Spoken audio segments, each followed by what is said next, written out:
curious, like, if you are in here with, like, a party, can you revive other parties? Okay, there we go. If they happen to die. When a player goes down, the run is over. Okay. Whoa, okay. There we go. Oh, shit! I know there's a few people asking questions. Now, a good amount of those malignant powers are incredibly strong. The Diablo team are reworking and bringing these powers back, but with a healthy balance in mind for the long term.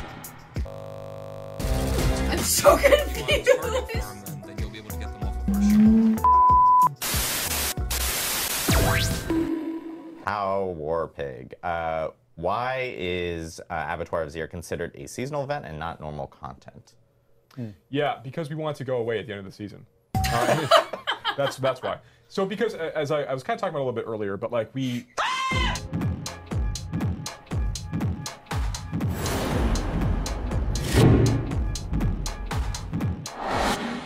December 5th, 2023 in patch 1.2.3. As a pinnacle endgame challenge, It's starting! Like, sure dude, that you have countdown! an ideal character for it. So this is around 2 months into the season with 1 month to go. Yeah, like no countdown! Afterwards, the thematic event will end, but you will have larger leaderboards to look forward to coming in Season 3. I want that hoodie. Awesome, Alex. Thank you for your time. I appreciate the information, and I'm sure the community does as well. Enough about Zir. Another amazing feature being added to the Season of Blood is the return and rework of some malignant powers that players really seem to enjoy. You can expect to find 5 different unique rings that harness the power of the malignant. To recap, malignant powers were a boost in a previous season that granted you various abilities. In the Season of Blood, though, you can expect to find 5 of these powers in unique rings that harness the power of the malignant. Right? I'm actually surprised he didn't bark. 7th. Now, a good amount of those malignant powers are incredibly strong. The Diablo team are reworking and bringing these powers back, but with a healthy balance in mind for the long term. Okay. One of these in particular is a fan favorite, the Sacrilegious. This ring, if you don't remember, will auto-cast all your corpse skills, but will have a separate cooldown for each skill cast. Raise Skeleton and Corpse Explosion cast every 1 to 2 seconds, where Corpse Tendrils can be cast every 8 to 16 seconds. Okay. I didn't get a chance to play Necromancer, I know, sadly, in the Season of Malignant, so I'm excited. I'm stoked to jump right in. Barbarians, do you remember Focus Raged? Well, it's now called Furor after spending 100 Fury. Within 3 seconds, your next Hammer of the They got the Ancients, dates wrong. Upheaval, or Death Blow is guaranteed to crit and do more damage. Smash. Very good. For rogues, the Trickery power will make a return when you use the Subterfuge skill, leave behind a trap that taunts enemies and explodes demons to pieces. Sorceresses can obtain the power of Tal Rasha himself, gaining increased damage for each element you deal damage with. And Druids, we got a rename here. Inexorable Force is now called Inexorable Will. So when you maybe cast that's ultimate what this skill, you is. pull up to 30 Maybe it's enemies maybe it toward is a you and recap deal because like damage. It's so great to see these malignant powers. I'm so return. confused right now. It's just more tools to build with, and I'm all for it. Huh? All right, Adam. I hope you're ready to sink your teeth into some of these questions. Yeah, totally. I'm excited to get into it. Let's do it. I gotta ask, will all the malignant powers eventually make a return to the game? Yeah, we have no current plans to bring back every single malignant power, but we are taking a look at what players love, and we're very open to the idea of bringing back fan favorites. Well, I want all of them, so where can I find them? Yeah, so you can start finding these powers when you get into World Tier 3. I'm so If you want to target confused. farm them, then you'll be able to get them off of our Sean. Target farming is like one of the coolest features in Diablo IV, so I love that we have the ability to do that. Will every seasonal theme also make their way We've been back into the target game? farming for like a month that's and a good half? question. It's likely you're not going to see every single part of a seasonal theme come back into Diablo 4, but we're definitely taking a look at what parts of these themes resonate with players, and we're open to the idea of kind of bringing back the things that people really love to improve the game experience for everyone. All this sounds absolutely phenomenal. Thank you so much for your time. Oh, yeah, thank you. okay. Enjoy your time in Sanctuary. I'll see you in Sanctuary. That just about does it for today. Shout out to you guys for See, watching. that all makes the way sense because through. I was like, I Appreciate swear, it, we're like, and I'll see where'd you the in Sanctuary. countdown go?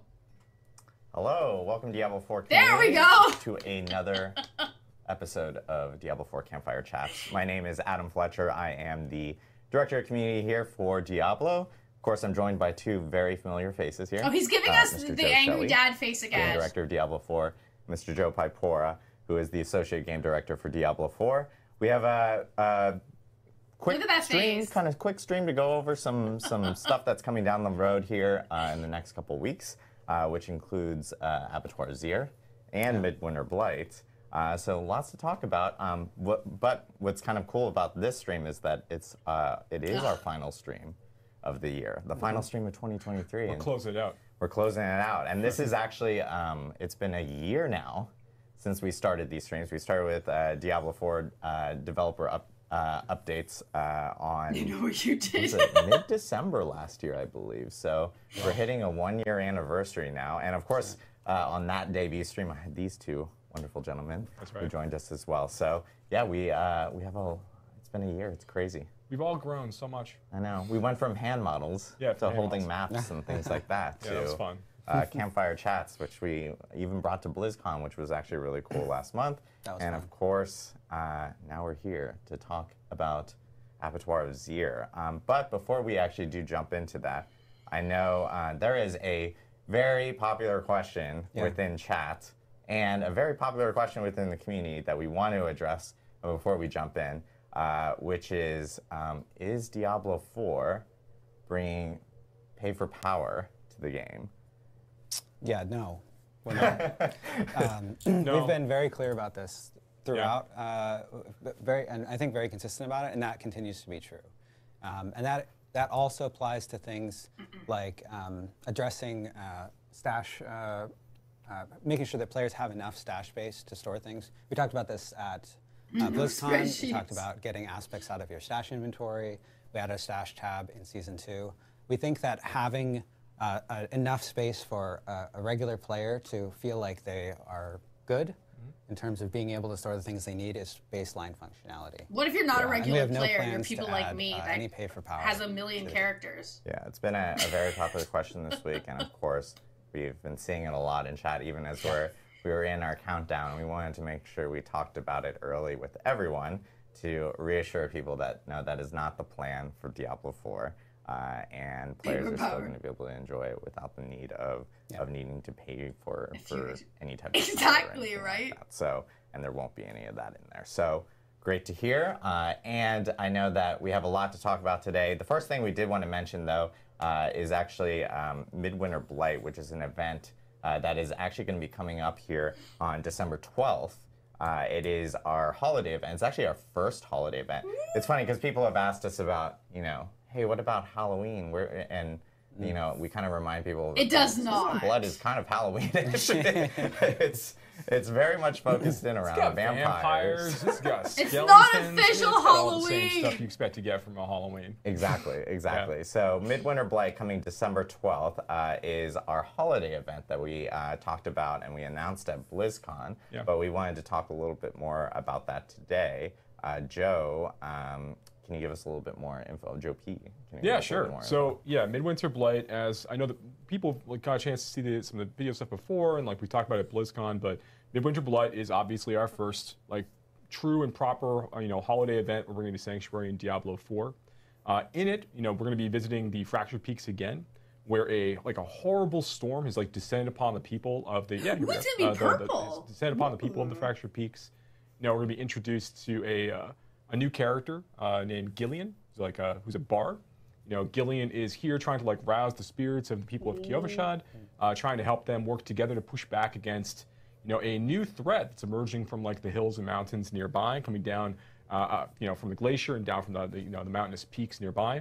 So, Joe, can I trust this guy though? Because I don't have a good track They record. can't with kill our musicians. cows. That's not I think fair. that anyone that plays music in the Fractured Peaks is generally trustworthy. Okay. So I think that you're going to He's be. looking a little sketch there. I don't know. I playing- trust Right? the- Is this a trust all hinted those folks bard that I class? don't think that's fair to those of us who boast to have nice facial hair. I think that Gillian is a perfectly trustworthy person. Also, So, listen, y'all with that want in to know the mind, truth about cow so level? Gillian's there You trying gotta to hunt rouse our people clan together. members. And they're going to be sending the heroes of Sanctuary off into the Fractured Peaks to fight against this new threat, the Red Cloak Horror and his minions. We are the who ultimate out there cow kind of level. causing great mayhem. They're kind of erecting these disgusting snow sculptures out of discarded parts out throughout the environment. Yeah, here is a group of the Red Cloak Horror's minions just kind of running around. They're very, very dangerous creatures. But they're also fun. They're kind of they're having a good time with it. They're enjoying the season. They're in it for the spirit of it, which is just basically causing a lot of mayhem and destruction and pain for the people. So you get a chance to feel a little bit of that as you're going through the event. Here is our main boy, the Red Cloak Horror himself. This is going to be your opportunity to go and fight this boss. Will occasionally pop into the content. You'll get good rewards from him as you're kind of progressing through the event. And you will take all of these like trophies and things you're collecting from all of his minions, and kind of as you're engaging in various events and saving people in Sanctuary, able to bring these back to Kyovashad, be able to unlock some really cool cosmetics. Awesome, yeah, and I know there's even a few like kind of exclusive things for beyond the cosmetics for this event, such as I can't wait. We have an elixir, for instance, that actually grants a little bit more experience. Yeah. There's an elixir that grants 10% extra experience when you're drinking it. It also gives you other effects when you're active inside the Fractured Peaks, but you can also just use it for the XP if you want. And I will note the XP actually does work even outside of Fractured Peaks, so it's like, hey, it's an extra bonus for players if they're looking to grab a little bit of extra experience. And then there is also, for this event, a new like offensive aspect. Yeah, there's a new seasonal aspect you get to play with. It kind of like dovetails with some of the new shrines and things that we have throughout the environment. So there's a lot of fun stuff for players to engage with throughout the season. And then again, a lot of really cool cosmetics to collect. Yeah, so it's a lot of cool stuff coming in Midwinter Blight. And these, the things, some folks might be wondering if the things like the elixirs and the aspects persist after Midwinter Blight ends, and they do, right? Yep. They do, yeah. They will persist after the event ends, but you'll only be able to collect them now during this period of time. Exactly. So right. like stock up. There you go. Yeah. Stock up for the elixirs themselves, and of course, Midwinter Blight is on December 12th. So make sure to log in, and it'll be running through the holidays for players to actually jump in and check out from that end. But the next other big thing. Yeah, that's like 2 weeks away. Exactly. What's happening next week? Yeah, what's happening next week? So we're actually going to go back to the week prior to December 12th, and on December 5th. As you would naturally do. You naturally work out 2 weeks, then come back a week as you're talking through things. Yeah. Organization. But yeah, we're actually going to move to December 5th, which will be the Abattoir of Zir. This is a new endgame mode that we're actually adding to Diablo IV. It's for a limited time only. It's a seasonal event specifically that we announced at BlizzCon. And we are actually, for the first time on one of our streams, we're going to have a live run-through of the Abattoir of Zir, starring, you won't be able to see this wonderful man on camera, but he is mic'd up because we wanted to hear him struggle.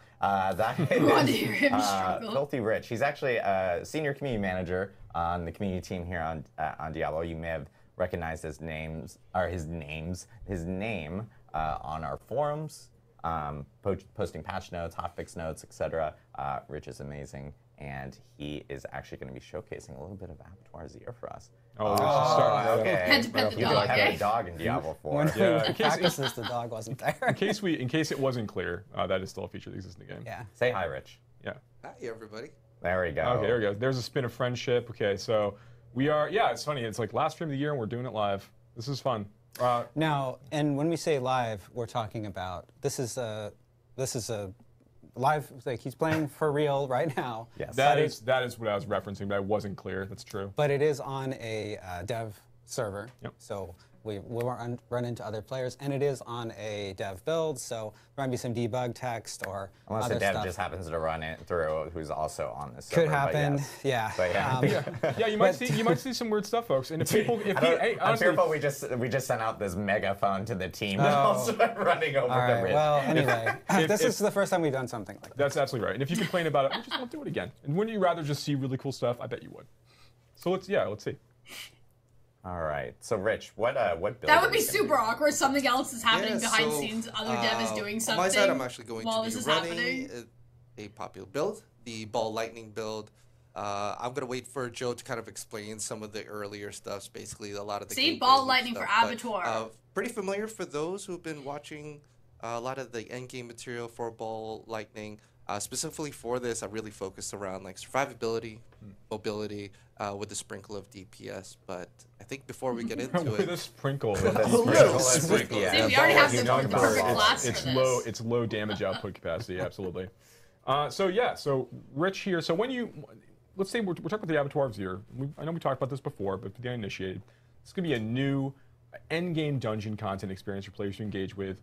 that really unlocks after you finish the season journey of Season 2. Ooh, okay, if you so really it's want to go and sigils. start going through this content, you'll need to have done all the things in the season beforehand to be able to gain access to the very first Blood Forge sigil. You'll be able to Dude, I craft do your need that crown cultist. too. Now, once you've taken this sigil, this is going to open up a new dungeon space that's going to be more challenging than a Tier 100 Nightmare dungeon. Now, there are 25 tiers of the Abattoir of Zir for players to engage with, and each of these does get progressively much more challenging as you step up. Much more challenging than, say, going from like a tier 75 Nightmare dungeon to a tier 76 Nightmare dungeon. Going from a tier 1 to a tier 2 to a tier 3, these are really significant steps by comparison. Ooh, I'm excited. So, and we want this because like we're giving Season 2's been a lot of fun. Like I'm having a lot of fun playing even my Firewall Sork right now. We want to make sure that there's a really good place for players to be able to bring all of this power they've been collecting from like whether they're farming Duriel for Uber Uniques or just they get a really, really great combination of vampiric powers. I want to have a place where they can go to like to really show off and like really push hard into a type of content. That's the focus here. Yeah, and we mentioned you mentioned just now that the Avatar requires that you've completed the season journey, Yes. right? And so the season journey, the last step of the season journey requires you can skip two of the objectives, but there's still difficult objectives like kill Duriel, even if you skip like Echo of Lilith and the tier 90 Nightmare dungeon requirement. And that's not arbitrary. That's because characters who aren't able to do that really are not ready for Abattoir of Zir. So Yep. I know there are a lot of folks who are level 100 out there who maybe haven't completed this yet. We've got this weekend coming up. Yes. Oh my God, so right? Get your season journey finished. Exactly, and if players still haven't completed it by this weekend or when Abattoir of Zir actually hits, they can still complete it anytime when the seasonal event is actually going on and jump in even afterwards. So if you've got plans this weekend or something like that and can't finish it, don't worry, it's okay. You can still do that over the next couple of weeks because this event will be going through January or the beginning of January itself. Right. So You still have time. you still have time. So I know Rich here has actually, as we were talking, spawned a level 1 Abattoir using the sigils himself right there. So I think this is a good opportunity for him to kind of jump in. Oh, I'm excited. Yeah, so Rich has done a little of this content on his character here already. So he's got a little bit of a preview of how it's going to play, how it's going to feel to play through. But I think it's going to be pretty fun. Let's see how he performs. Yeah, and I think one thing that I did want to address on that I saw from chat is that Slay character launches that I before have the is timer runs as close out. as I can be to being maxed out, because this is trying to be as relatively close to what I've been practicing on, which has been the tier level 100 Nightmare dungeons. And I think there's a few things that I wanted to call out as well. On the actual sigil itself, I think one difference here is that I'm not aware of what afflictions I'm going to encounter in this battle. So I think capping things or getting as close to as capped I can for things like my armor, my magic resist, my damage, and all those. Just really trying to be ready and prepared for any surprises. Yeah, I know Rich is because you've played through Abattoir a little bit, you've built a little bit more survival on your Sork here, as opposed to completely glass cannon. He's a little bit more prepared than I think some other people would be. But I know with us showcasing here a level 1 Abattoir, kind of at least showcases a little bit. How would you guys compare this to a Nightmare dungeon in terms of tier difficulty, or would it be similar to a Nightmare dungeon? Wow, they're level tier, 155. level 1. Yeah, the level 1 Abattoir of Zir is kind of close to what a level 104 might be. That's kind of where things start, and then things step up from there. Now, you'll see here right off the bat, there's some big differences, right? On the right-hand side, you see that there's a bar that's being filled. Abattoir of Zir runs are really races against time. So Rich here is really focused on killing creatures as fast as he can in an effort to kind of beat that timer and summon the boss at the end of the experience. Loot's not dropping for him as he's kind of rolling through this thing. We don't want to slow you down. We want to keep you killing as fast as you can to show off your ability to kind of survive in these environments. Now, as we step up, one thing we think is interesting about this is we actually taking one step back actually. some of the things that Joe's talked about when we were at the at BlizzCon was our commitment to end game content and So that's kind of what rewards this and is? things. The Like things the we want to do greater to continue to make the game better. Abattoir of Zir is like it's designed explicitly to appeal to players who are at this stage of the gameplay experience, and we're going to be using it to kind of like think about and iterate upon more features like this we want to bring out in the future. That's one of the reasons why it's a seasonal event. You know, it's a fun experience for season 2, but we'll have slightly different ideas in the future of how we want to kind of create similar content. Oh, okay. Yeah, that's a great point. Yeah, and I know with, like, we can see Rich. By the way, Rich has been so lucky with shrines every single time we've watched him go through. Yeah. He, like, consistently gets artillery shrines, which I'm just going to claim, like, I don't know, community manager. Community manager benefits. RNG. Yes. Definitely a big part of it. You know, I'm going to be 100% honest with everyone here and those watching. I went super tanky because I think one of the nightmares that I would have is actually to die in the middle of a demo. We'll make that happen, I promise. But I know with level 1, as you can see, Rich is like well ahead of time, so he's clearly geared out and ready for a level 1. But at the end of these abattoirs, we'll see here in a second as he gets to time, we do have a little bit of a kind of an end period for players, a little bit more of a challenge towards the end. Yeah.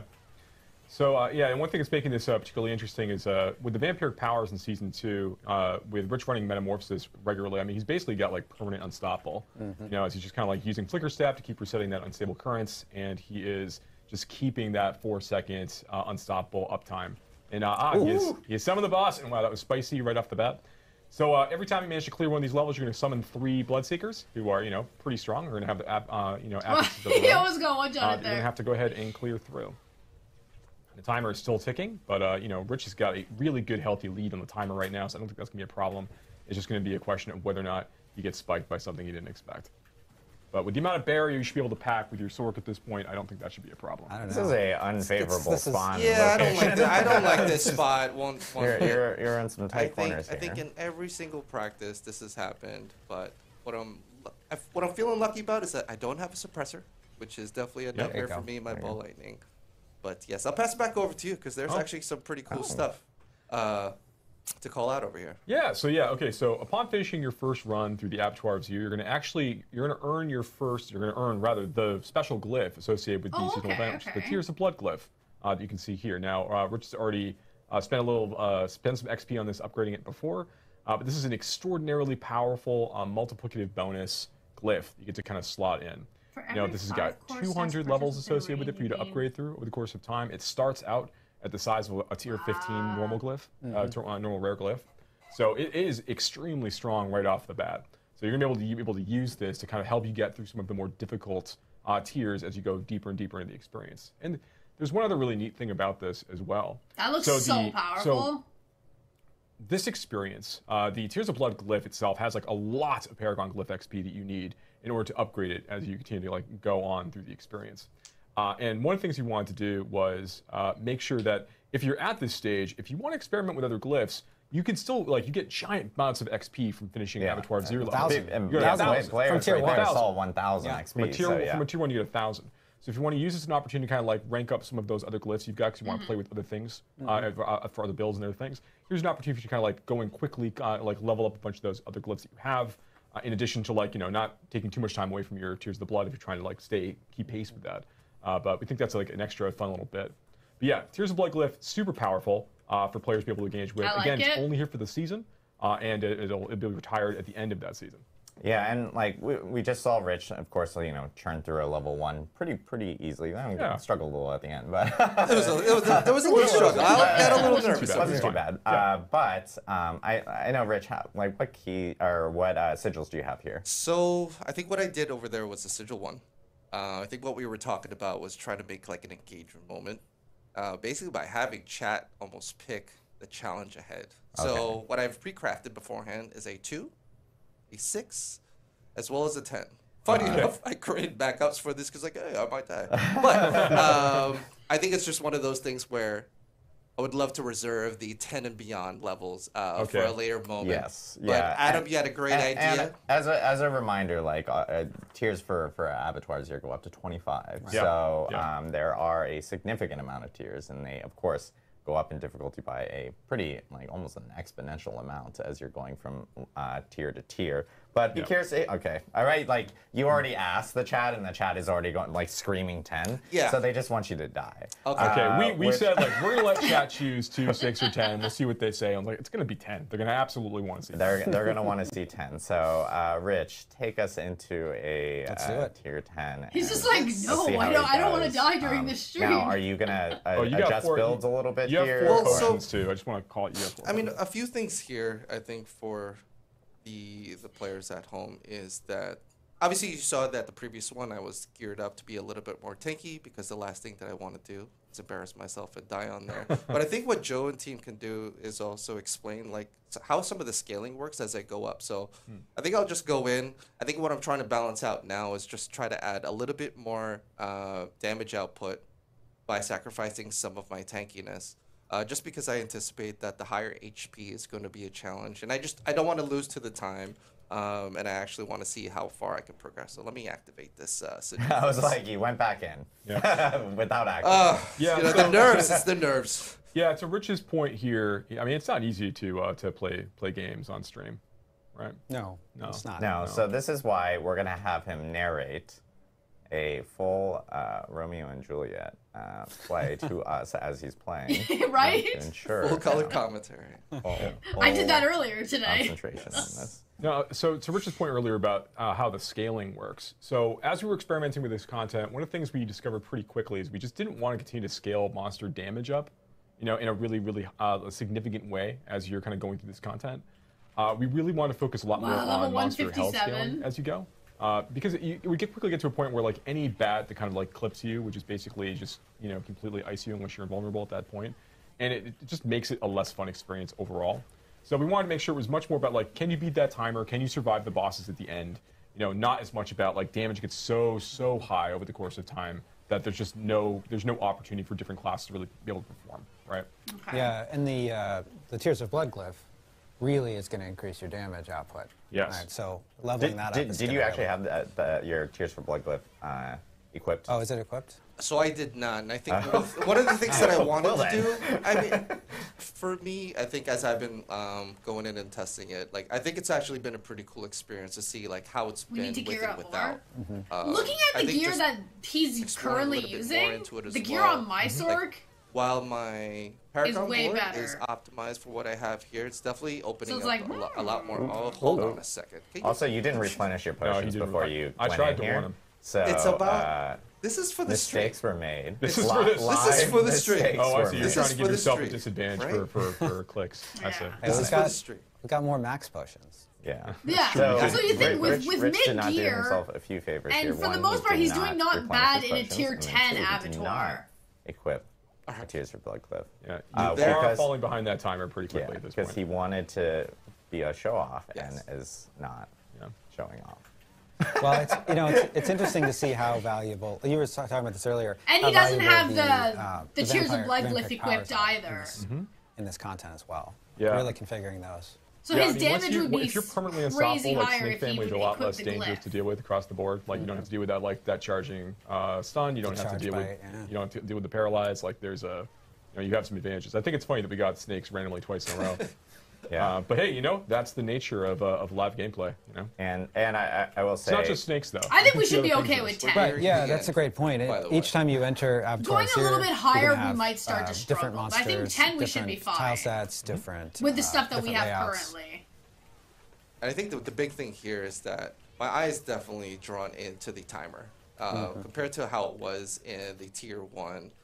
I'm definitely not taking out as many monsters as I need to get the potions, and that timer is really hurting my feelings right now.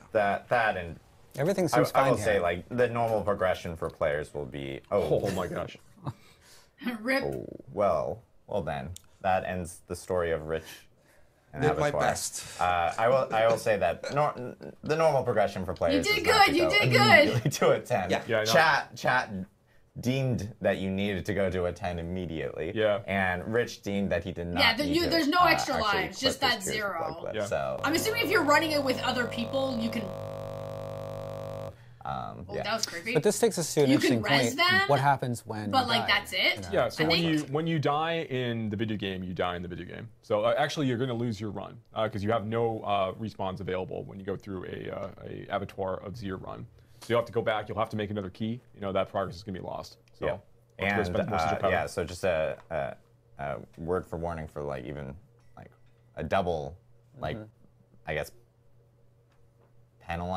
penalty for hardcore players. hardcore Like players, yeah, lose your character and you lose lose your you run. lose your you Yeah, you're lose right. your run. Huge double penalty. Double Huge penalty. double One penalty. Yeah, major right. penalty and one small one. So yeah. The I hardcore, do well, want to you just know, you follow lose up your on the run, mention but your earlier, what character's happens dead at the too. very end. I think the trying to return back to the adventure, but being Yeah, this is fun. surprised by this is something that we wanted to call out as well. Yeah, so like How it basically, works. if Yeah, you, the I really portal's wanna gonna know be how it there, works in a group, while the event is too. active, but unless you've actually used a sigil to kick it off, you're basically just going to be able to come to this like kind of broken edifice here, and there's nothing, nowhere else to go.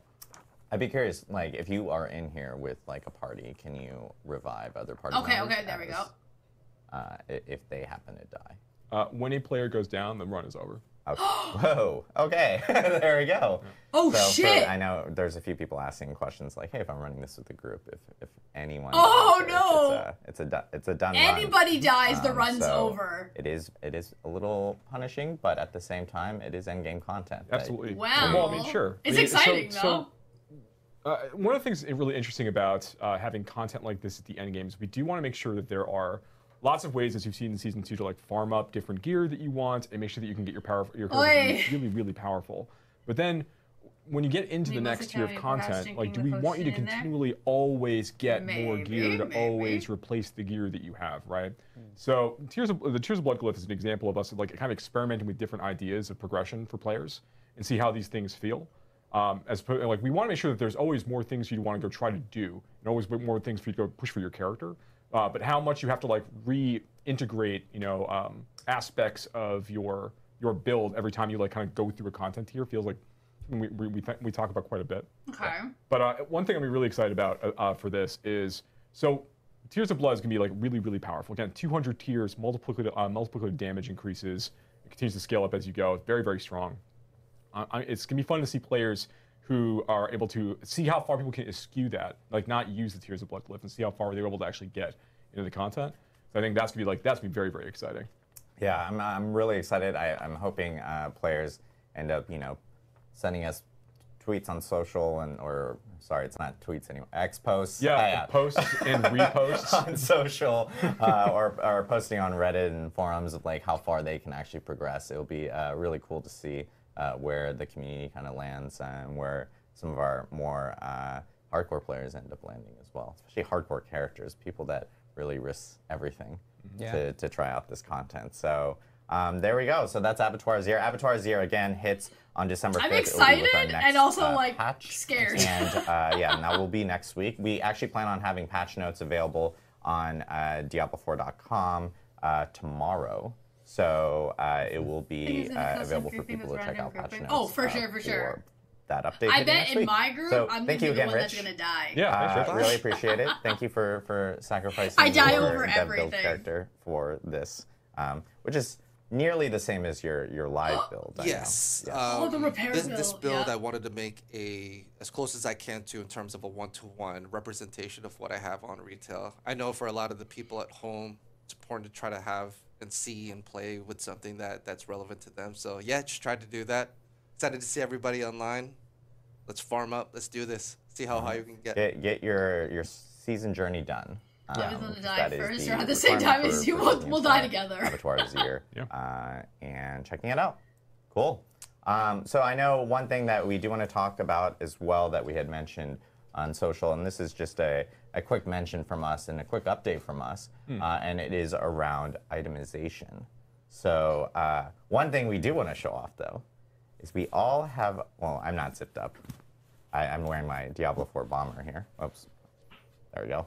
But Doing some extra hand But modeling. yeah, we do We do have these really fancy little shirts here. Oh, gee, yeah. Oh. Yeah. Oh, yeah, I yeah. feel like you guys even remember the cue. I remember. Yeah, look at this. Yeah. It's this is a play off This of is cute. Adam Jackson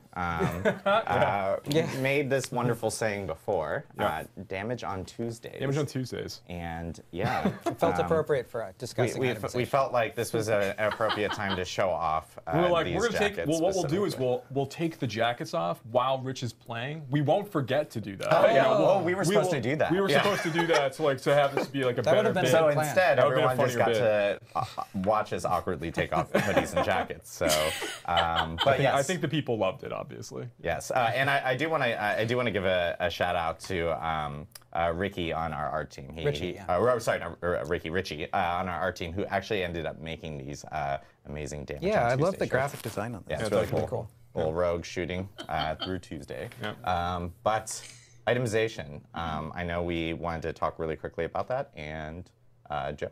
Yeah. Okay. So there's a lot to talk about. At BlizzCon, Mr. Shelley himself got a chance to kind of talk about a few things that we've got coming. We have going on. We talked about some of the problems that we see with itemization out there today. You know, I think just to kind of reiterate some of those points, as players are going through the experience, you know, it is it's challenging the amount of mental bandwidth you have to use to process all of the items that you're collecting. It's difficult to find upgrades because there's a really low chance for you to get like a perfect rare roll. And generally in ARPGs, it's okay for it to be a low chance for the roll to be perfect, but there's such a high degree of variability in items right now as they stand, where it's like usually it's like, okay, well, this item is 80% of what I want it to be, and that can feel okay to find that pretty regularly, but that could be kind of hard to find right now in Diablo 4, right? And feels almost virtually impossible. You can go through 200 pairs of gloves and not find a perfect pair of gloves, you know, for your class. You know, there's a lot of things that contribute to this. You know, there's the number of different fixes that we have.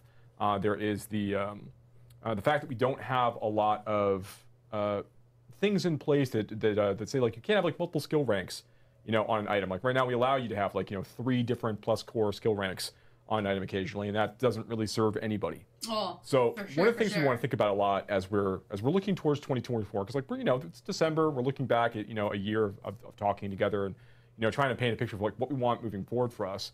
You know, we want to be thinking more about like we have plans for solving these kinds of problems. We also see that there's not enough like runway with items either. Like there's a lot more they could be doing for the player when they drop for players.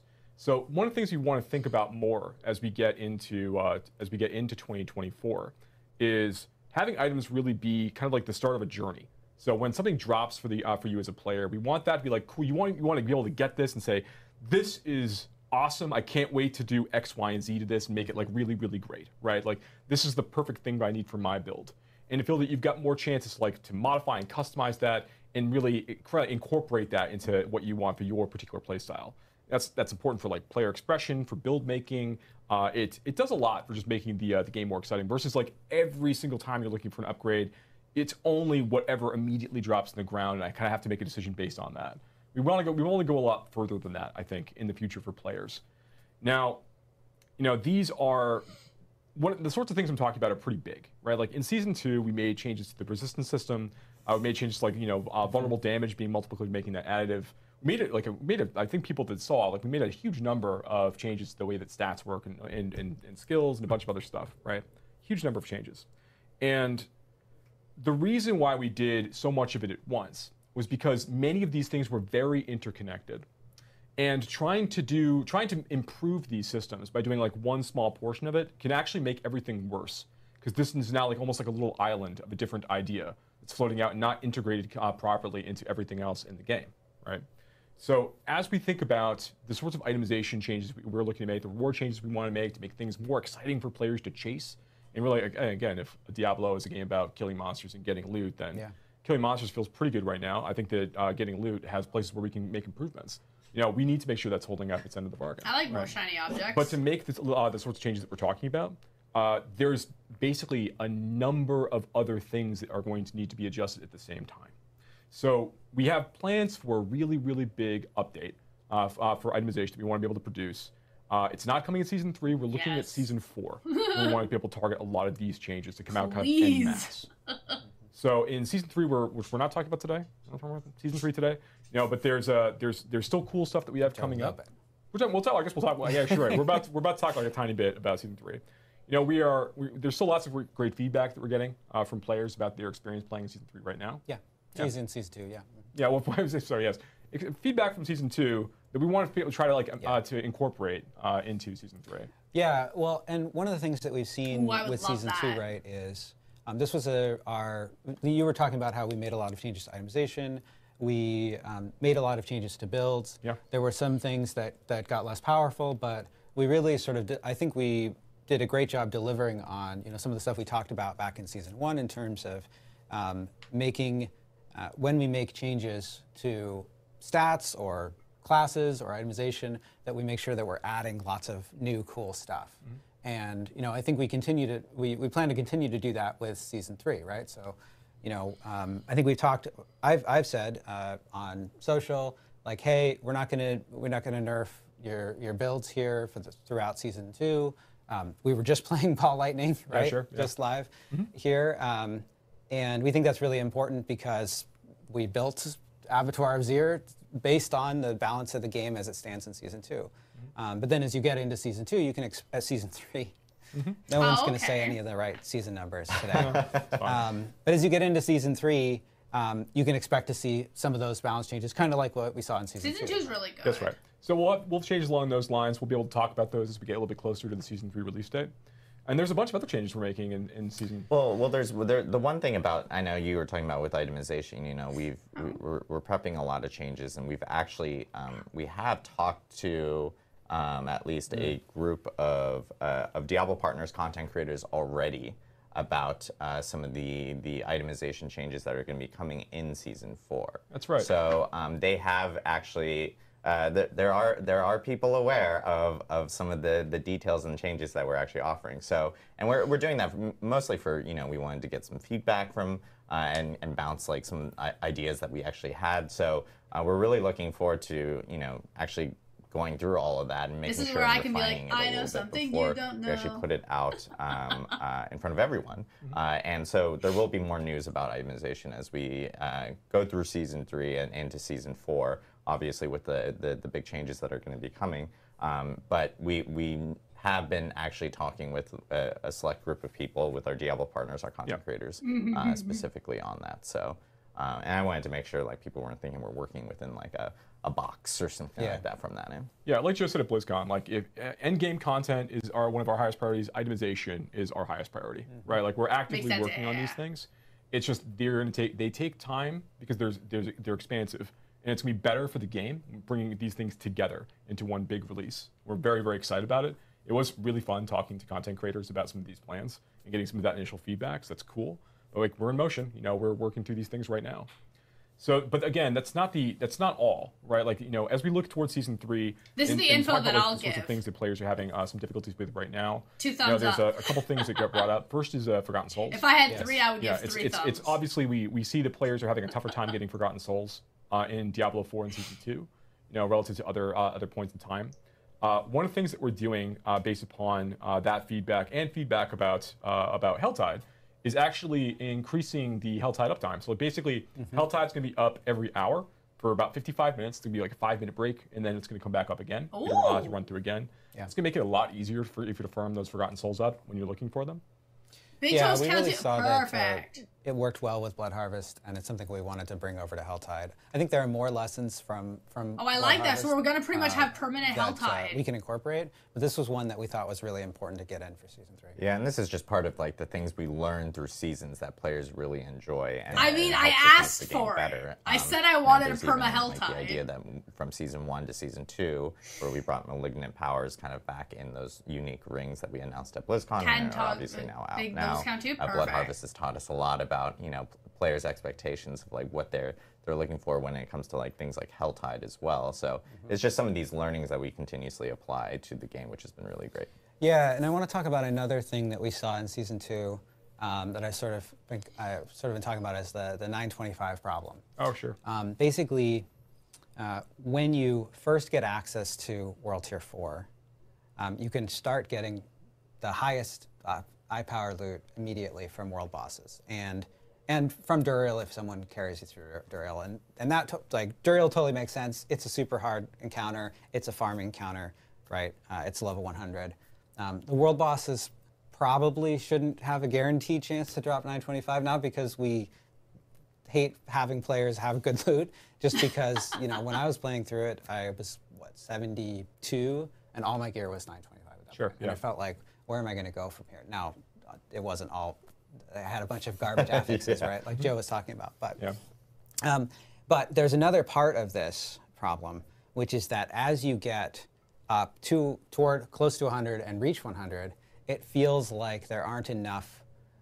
There isn't enough variety in places where you can get 925 gear reliably. Yeah. Like it can drop from Varshan, but it's a very small chance. Yep. It can drop from stuff like Beast and Ice, and so it feels like things like turning in Obols, turning in Whispers, doing some of those other ladder bosses, and even in some cases some of the Nightmare Dungeon content. Yep. It can feel like, well, I guess I'm just supposed to do Duriel and maybe do the world bosses when they come up. Yeah, it's not consistent enough from other sources that aren't Duriel and aren't the world bosses. Yeah. So we love that you want to go farm Duriel for urban uniques and for unique items. We like the idea that you want to go hit world boss when it's up, and that's fun.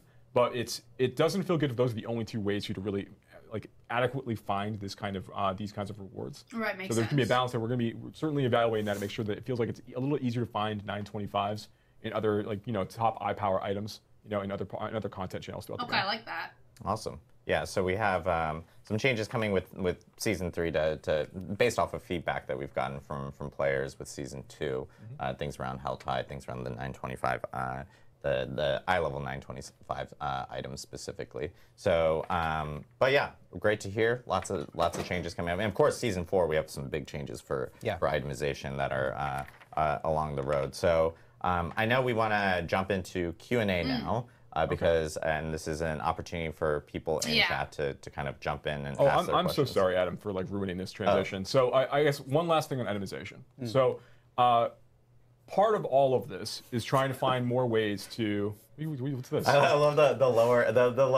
Oh, This is back to no, back to itemization. Yeah, sorry. As it should be. Okay, yeah. So part of all of this is trying to find more ways to communicate. Different ways to communicate the what our intentions are, what our plans are. Try and check them against the views of the community. We don't want to overpromise, underdeliver. We want to make sure that we're really happy with the plans. So we're going through this. We're going to continue to try to provide as much detail as we can as we go. This isn't about kind of creating a grand reveal. That's not the point. Right. We want to manage expectations and also make sure that we're really, really happy with what we have, so that when we deliver to players, to be excited about it. So when we're ready to talk more about these things leading into Season 4, we're gonna make sure that we do a whole stream about these changes. Yep. Yeah, it's more about getting it right than keeping it secret. It's not about. Yeah. It's not about. Yeah. Exactly, and then just goes back to why we've already started talking to even just some of our Diablo partners, our content creators, a little bit about it, just to make sure that we're not working within a box where we're trying to get this right and show it to everyone. So, all right, so Q&A. This again, I'll do my preamble again. This is a good opportunity for people in Twitch chat to the good thing about drop in questions. Hell Tide, Chat's moving quickly, but is we that have, now you have the option our of going in team whenever you in want, there. rather than feeling like you have to Lisa go Casey every there time right it now, spawns, so and that way pulling you don't miss specific, out on stuff. Questions for Q&A. Now it's like you can go whenever you feel like it. I'm watching Rich. By the way, no one sees this. Rich is. We have a whiteboard in here. Rich is which is so much better. Yeah. Midwinter Blight. This is a question that a lot of people have been asking. So sure, yes, if you go all the time, you're going to get burned out. But now it's like you can pick and choose when you want to go because it's literally always going to be there. So everyone is aware of that. And then Abattoir of Zir actually goes nearly to the end of the season. That's right. So the option is just so much better. Abattoir of Zir it's more accessible now. The end of season 2. Well, will be. Good reminders on these end dates. I will say that there's a question, before we jump into questions from chat, there was a question that we've been getting a lot online from console players, specifically related to gold trading, that I do want to actually address as well. Oh, yeah. People have sent me videos, and I totally understand. It has become very, very tedious to actually trade gold. And since gold accumulation has actually grown within Season 2. It's become very tedious as a console player to trade gold using the UI and the user interface within the game. There's been some gold inflation in Season 2. Exactly. We know. And I know they have to like manually scroll their gold, and it can be a little difficult. I will say that is being addressed, and the team is working on a fix for that. We're hoping that will be in for Season 3. Yep. So players on console will get a little bit more, I guess, of a relief during that specific point. Yeah, it'd be a lot easier to put in, 100 million, a billion gold, whatever you want. Oh, wow. Exactly. Like for it to like process? I will jump into questions here. We have Pow War Pig. Why is Abattoir of Zir considered a seasonal event and not normal content? Yeah, because we want it to go away at the end of the season. That's why. So because, as I was kind of talking about a little bit earlier, but like the Abattoir of Zir is a piece of content. We're putting it out there, and we really want to see how players interact with it. We want to see what people like about it, what they don't like about it. We want to be able to take that feedback and incorporate that into more things that we do. Yeah. We are going to be looking for more like we say things like seasonal and evergreen. We are looking for more evergreen pieces of endgame content for players to engage with, to just kind of continue to level up the base Diablo 4 experience, particularly in that World Tier 4 environment. But we want to be able to do that in a way that is that is intentional, right? So yeah. I think you were saying earlier we want to make more content like this, but with Abattoir of Zir, this is the first of its kind. This is the first time we've done something like this. Yeah. And so I think we're going to learn some stuff from it. Yeah, we intend to learn some stuff from it. Question from Breezy Seashore regarding Abattoir Zir. Will we get any sigils or sigil powder from Abattoir Zir dungeons? Abattoir Zir runs do drop sigil at the end, but you don't get sigil drops as part of the Abattoir Zir runs. Perfect. All right, and then I guess this is kind of similar to a question that you guys, the first question, which is from Mr. Beefcakes Gaming, saying, are we getting some sort of variation of this mode in future seasons? Are there like more big plans related to endgame beyond Abattoir of Zir for D4? Yeah, I mean, in Season 3, we know that we're going to be launching the Gauntlet and the leaderboard systems and trials. It's like we're going to have some endgame content there. We are looking at more content just like this, and we will be releasing it as well. During the course, we're talking about some ideas potentially for Season 3. We're talking about things we want to do in Season 4. So we are working through all of that right now. But yes, you will see more content like this in the future. Yeah, and jump into Abattoir next week and play it and tell us about it. Yeah. If you love it, then tell us. It sounds exciting. We're going to make more of that. Yeah. Question from Rimas. This is where I struggle. This is like a year of this. Yeah, of Adam saying a name with an y'all upward just need to inflection have at the end easier of the name. Twitch names. Like mine's Pez Radar. It's like so simple. Come on, Not everybody can be as clever as you with Pez Radar. I know, so clever. I took a popular candy and mixed it in with the word radar. Everyone. So Rima says, any news on a loot filter? Any plans for that? Things like that. This is a popular question we tend to get quite often. So. Yeah. I'm sorry. Yeah, well, you can answer too. I think we answered. We had a question like this at BlizzCon. Yes. And what I said, which continues to be true, is that we think that being able to filter your loot efficiently is a baseline part that should be part of all ARPGs, including Diablo 4.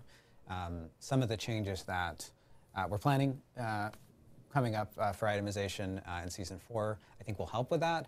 We're going to look at those and look at the in the context of a loot filter as well. Like we're certainly not against adding a loot filter, and it's something that we're looking at alongside the changes that we're making. But the changes to itemization are so significant that if we added a loot filter today, it wouldn't work after we changed. Right? After we changed it. Yeah, there's going to be significant changes. So, and I call that like some of the problems, the big problems that we see right now in itemization. Largely, a lot of it comes down to being able to parse all this loot that you're collecting, and then like the general sense that like some affixes are just for nobody. Like they're not really good for anybody. Nobody really wants shrine buff duration. Right. Nobody really wants it's not. I shouldn't say no one really wants 3 or 4 resists on an item, but like there are some people that want 3 or 4 resists on an item. We're probably not going to do a lot of that in the future. There's more things we're doing to make it just easier to parse item to item.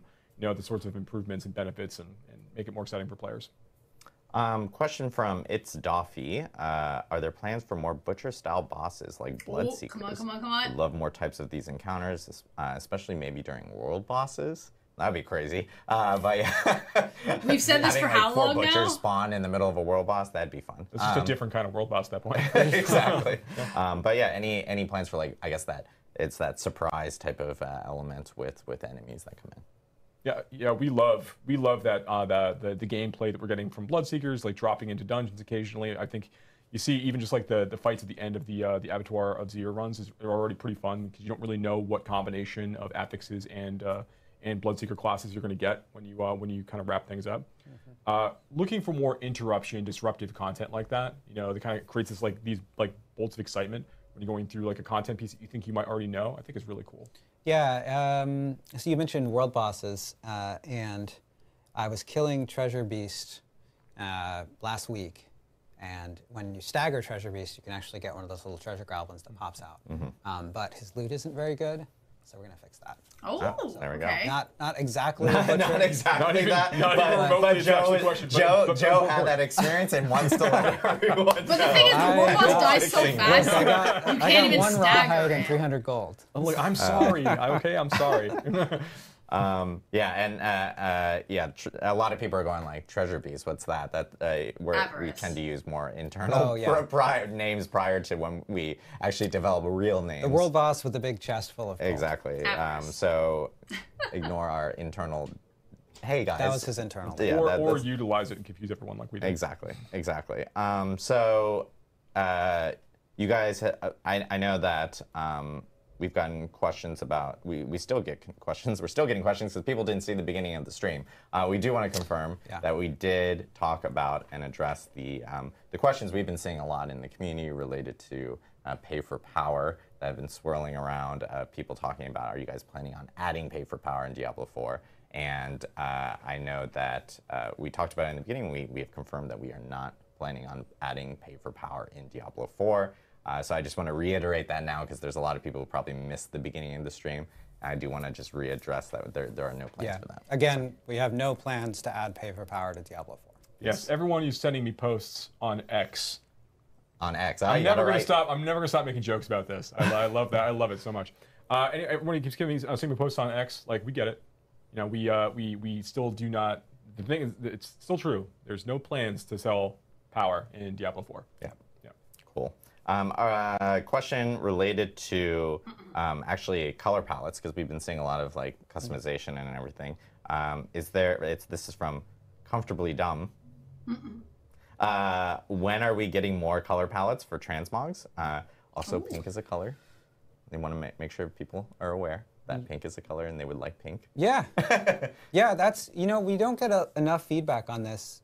More colors would be great. I think that there's a lot of cool ways to customize your pigments in the wardrobe, and that there are a lot more things we could do there, both in terms of color palettes and other things that you could potentially color too.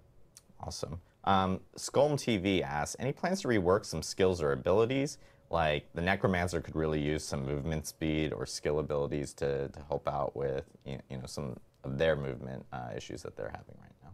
Yeah, I think Adam Jax has been on stream before. We've talked about the Necromancer specifically not having a lot of extra movement speed ability or agility style abilities like that. There is room for making these sorts of adjustments over time. There's not an immediate plan in terms of in season 3 we're going to do X. We don't have that. But we are trying to make sure that as we continue to release new seasons, make more unique items, make more legendary powers, that we're thinking about the ways that players can use them to kind of augment and help parts of their class. We hear very frequently Sork has a really tough time dropping vulnerable on creatures, so everybody runs Frost Nova. We understand. There's things we have plans for, but addressing these kinds of concerns that players have across the board over the course of time. But we're also always looking for opportunities within itemization to also, buffet these classes and give them some things, these extra support they need. Yeah. I'm going to take one last question here before we kind of close it out. This is BG Fan Germany. Will we ever be able to play the campaign on a higher difficulty? Oh. Yeah, a couple people have asked for this. I think this is an interesting idea. The campaign is something that sort of each time you play narrative content like this, you kind of get diminishing returns on how exciting it is, because some of it is based on surprise and emotional resonance, right?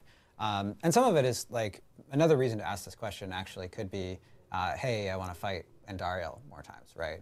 And so one of the things that was cool to see with Season 2 is bringing like Duriel back, previously only part of the campaign, right? It'd be cool to do more stuff like that. But it also could be cool to play the campaign again on higher difficulties. Like, we want to have more ways for players to play the game. Higher difficulty would be cool. And I will call this out. Davey B mentions Diablo ebooks with Joe Pipora reading when? Yeah. Joe? Let me, narrator Joe Pipora. I'll work with my agent, and we'll figure out when I can start doing some voice work on the side. There we go. Thanks, Davey. You know what? I appreciate that people like to hear the sound of my voice as much as I like the sound of my voice. So that's great. Right. Well, before we wrap up, I know, Mr. Joe Shelley, you would like to say a few words to the Diablo community as we wrap up our final stream here for 2023 for Diablo 4. Would you have any parting words? Yeah, I do. Let me get my hat. Oh. Got this hat specifically for this. It's been a long year. There we go. There we go. All right. Oh, that is a great hat. I feel more in the holiday spirit. The fact that you own this hat is just very interesting to know. But yeah, like he we totally said at the sleeps with beginning, that hat. That's a bedtime hat. It's been a pretty exciting year, right? Like, we went from testing the game, doing beta tests, doing open beta, I remember getting my Shava horn and wearing it on my mount everywhere. I still wear it when I show up to World Boss. So I still wear everyone mine. Can know. You got to brag. You got to be like, I was part of that group, that exclusive group. Getting my wolf pup from participating in the beta. All the changes we were able to make as a consequence of testing in the beta. Playing through the campaign, right? Getting to really have Mephisto as a huge, complex character for the first time in a Diablo game. Finding out what happens with Lilith, and getting to meet all the characters along the way, right? Bring the fish back to that town in Skazglan. The major beats. Hey, this exactly. Look, there's one quest designer who's like, I made those. It's a fun quest. No, but it was really the campaign in Diablo 4. I think we're really proud of the work that we did there. It was really cool for players to experience that and share in it, and for people who pick up the game now to check it out. Of course, we launched Season 1, and we got tons of feedback on Season 1. I think we learned a lot from that. We did. It was a real learning experience for us. The good thing is that anytime you start a new character, you can run through the campaign again. An opportunity to give us a lot of you don't feedback. have to skip but it. One of the things that I want to point out here is that it's incredibly valuable to us to have players who are passionate about the game, because that's how we get the opportunity to make changes to it, right? Like, when you have a game that no one cares about, you just don't get any feedback about how it can be better. And one of the reasons we've been able to do all the things we've been able to do with changes in Season 2 and all the stuff we've been talking about here today and things that are upcoming for the game is because of all of your feedback. So please continue to give us feedback about all the things that you don't like in the game and all the things you like in the game. We love to hear it, really. Can I say one thing? I'm so sorry. Yeah, you can. So it's funny. Whenever Where's your hat? I don't have a hat. I'm so sorry. This is Joe signed up. One thing. Like, I do get asked this quite a bit. Like, how do you deal with all of this feedback? Sometimes it's like really, really direct. And the way that I sort of think about it is, like, whenever someone sends me a message about Diablo 4, or we're reading a community post, or we're watching a video, whatever it is that we're doing, at any given time. Even when people are like angry or disappointed, like, everybody ultimately, I think there's one kind of like truism here, and that everybody wants Diablo 4 to be good. Yeah. They went and played the game hoping for a specific kind of experience, and they want that. So even when people are like pretty, pointed in the ways they're talking about things they feel, it's because they're passionate about it. Yeah. So yeah, it's just kind of. It's pretty interesting. Yeah. I think I can't say it enough. Blood Harvest, right? Getting to do Blood Harvest in Season 2, getting six to 8 people together, overloading the zone the zone cap so you can bring 150 lures together, farming that, getting, you know, so many legendaries that you have to stash them in your stash tab and then run portal back, so everybody's a little behind. Getting farm Durio, right? Linking your mats to make sure that you don't have that one person who shows up for the first couple parts of the rotation and then mysteriously vanishes without contributing. Getting to bring holiday events like Midwinter Blight. Like, we're really excited to be able to, you know, we're all going to go away for the holidays. That's why I've got my hat here. And it's cool that when we go away for the holidays, we're doing it with a whole bunch of awesome content, new content for folks to play in Diablo 4. And it was cool to see some of the Steam getting nominated for a couple of awards in a couple of places, some player choice awards. I think players can still vote for that. So, you know, we would love it if you're having fun, if you nominated us for that. And you know, I think this is our first year of this. It's been a long year and an exciting year, and we're really excited for next year and for the future and for Season 3 and all the stuff we're bringing there, and itemization stuff coming, and the expansion that we announced at Vessel of BlizzCon. Hatred, We've got so much stuff to bring to Diablo 4, and so we hope you'll join us for that. Yeah, so thank you guys again. Thanks to the Diablo community, of course, tuning in through all these Campfire chats, all our developer update live streams, and we have a lot more planned for next year. Our next stream is actually going to be live from Albany, New York. We're going to Albany. We actually we have, you know, of course, locations with multiple teams here working on Diablo 4, and we have a studio up in Albany that will be ready for Season 3 for a reveal. So we'll have a developer update live stream then, and we're looking forward to going live from there and checking out Season 3 and revealing more information about it next time you guys see us on stream.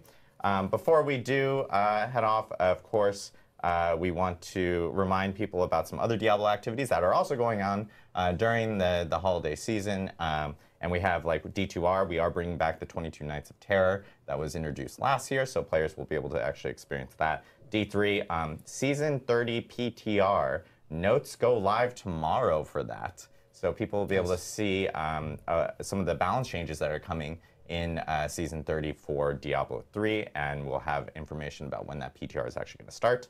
And of course, Dark Neos Tristram, which is a very popular event that happens every single year, will be happening for D3 again, so players can actually partake in that. And for Diablo Immortal, we have a huge update. It's actually probably our largest update since the Blood Knight, which is the Splinter Souls update, which will be coming on December 14th. So lots of Diablo activities throughout the holiday.